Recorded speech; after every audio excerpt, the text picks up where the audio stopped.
The Hulk turns 80 this year, and we're all celebrating the Jade Giant's glorious comic history. Sure, he hasn't had the best of stories in past years, with an untimely death and a Civil War sequel that really wasn't needed, and a follow-up series that didn't hit as close to home as many would have liked. But after an Avengers story or two, our good old green friend has made his big return. And with it, Marvel has managed to bring back one side of him that's been missing for far too long. A horror side we haven't seen since the early 2000s decided to bring us the Ultimates. With his new series on the rise and hitting a new Eisner level of popularity, I decided it'd be a perfect time to talk about my favorite hero. But to specifically dive into his new series, we'll be looking at three things: writing, art, and theme direction. This is Comics with Wes, and today we're talking the Immortal Hulk.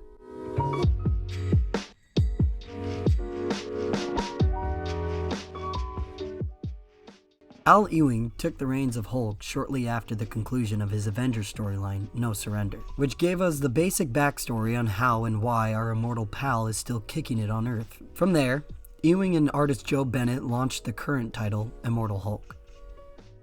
To praise Ewing's writing would be an understatement. For a while, Marvel seemed to not know what to do with the Hulk. And a little bit of this could be blamed on the rise of the MCU, or Marvel's Cinematic Universe. A lot say that Marvel had let their comics become too influenced by the movies, and some of that was pretty clear. Helmet, Captain America. But behind Ewing's writing, the very mythos of Hulk has been shifted. Ewing has taken each Hulk and treated them as personalities within Bruce, a theme we've seen before in his stories but never touched on like this. Each one is almost like an entity, searching for the limelight within Banner, who could honestly be seen as a host body. And that's merely it. There's always been plenty of Hulks, but not all of them have shared the same room. To name a few that have already appeared in the series, we have Joe Fixit, Savage Hulk, the one we all know as Hulk Smash-A-Lot, and a new player, the Devil Hulk. The Devil Hulk is a new and improved Hulk, from the depths of hell, like literally hell. And through this Devil Hulk, Ewing's writing really shines.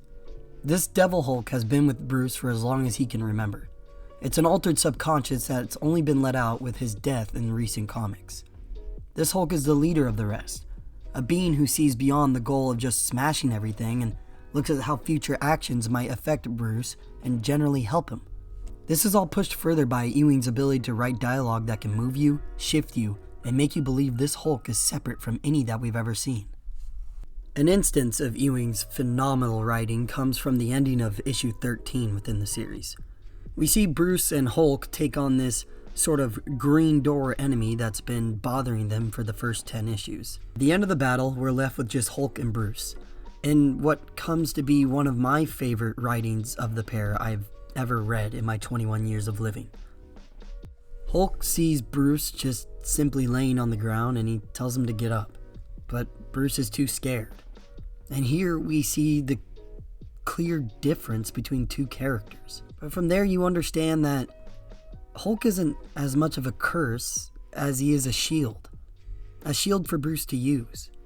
A shield he should have been using from the start. And this is where Ewing just defines how his writing is. It's character driven. It's everything that you would want as a Hulk fan.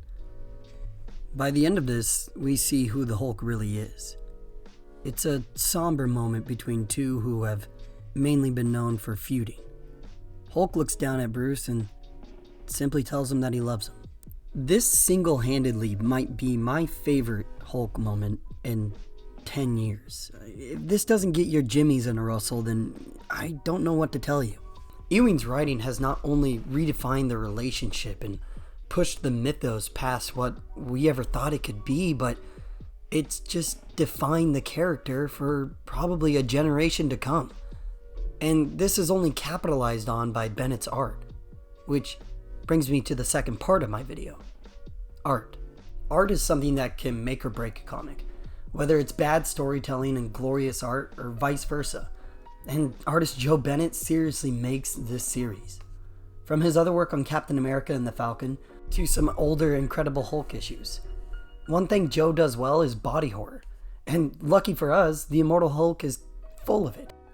Whether it's the Hulk's face being melted off or Rick Jones's dead body hiding underneath the Abomination's claws, Joe Bennett shines the best when he's given giant splash pages to let the reader know this is a whole new universe that, frankly, our eyes aren't prepared to see.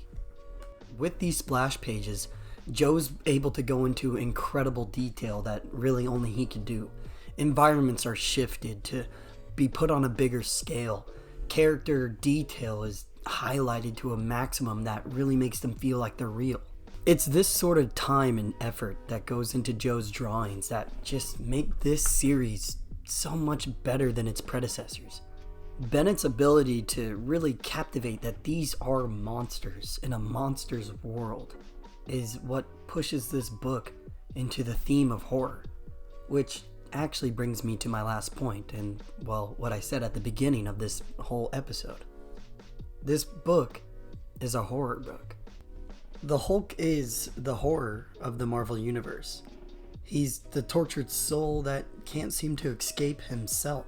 And for a while there, it seemed Marvel had lost this. With the birth of the MCU, Hulk started to really get on the line of hero or villain, armored suit or purple pants. And honestly, I'm glad I'm saying this about a fictional character and not a real person, but I'm kind of glad he died. With the Hulk's death, it opened up this whole new range of what he can be written in. Now, this isn't to say that Hulk stories are bad, because they're mainly really good. Like Greg Pak's Planet Hulk is really what got me into reading the big guy, and ever since then I've just been following him like a lost dog. But to say these stories have been lacking something would be putting it nicely. So to see a return of monster horror, of men not sure if they're heroes, of minds battling each other, it's the ultimate refresher. What Ewing and Bennett have done is taken the Hulk out of a place of no movement, no push in storytelling, and they've now made him the staplement face of Marvel terror, and it's fantastic. The theme of, well, nightmare fuel has taken the Hulk so far within these series. It's bended his villains into being monstrosities almost close to Frankenstein's monster. It's a great time to be a Hulk fan, and I would suggest anybody that's listening to this video to really check out this series. Even if you're not a comic book reader, it's got things that are for anybody that's into the science fiction and horror realm. I mean, I guess at the end of my video, I would just like to bring up again how good this book has been. I mean, there's a reason it's up for an Eisner. There's a reason it's outselling every book on the market, even, yeah, you guessed it, Batman. From the character dissecting dialogue of Al Ewing to the body horror imagery of Joe Bennett to even the unsettling themes that have pushed this book farther than anything else, they all feed into one thing. This might be the best book Hulk has ever had, and I'm fully behind that train. Like, I will ride this thing into the dirt. I'd like to think by the end of this video, your interest in the character Hulk and his stories in the Immortal Hulk has peaked, and hopefully your interest in me as a YouTuber has peaked as well. The process of making this video has been one of the more fun things I've ever done, and hopefully there'll be more to come. Thank you guys for watching, and this has been Comics with Wes.